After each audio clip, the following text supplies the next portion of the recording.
Hi everyone, Jamie McDaniel, hairstylist and Redken artist, here to share with you today Redken's newest look on their renovation of their hairstyling products. Let's start the unboxing with texture paste. This is a long-lasting paste for definition, best known for putting in dry hair. However, my favorite way to use it is on short, wet hair and blow drying through for a softer texture finish. My favorite go-to for a wet look or even a slicked back ponytail is our Max Sculpting Gel.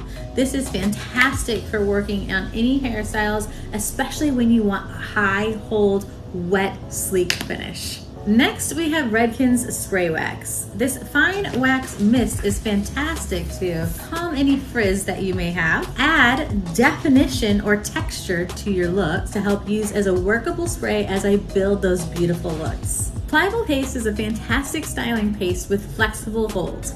My favorite way to use this product is on any twist or braids that I'm creating. With the pliable paste in between my fingers, it's really allowing me to hold tight to those hairs as I grip them and twist them away from the face. Cute, huh? Thermal Spray 22 has 450 degrees of heat protection plus high holds. This fantastic hairspray is lightweight to wear all day without worrying about the crunch or the sticky after feel.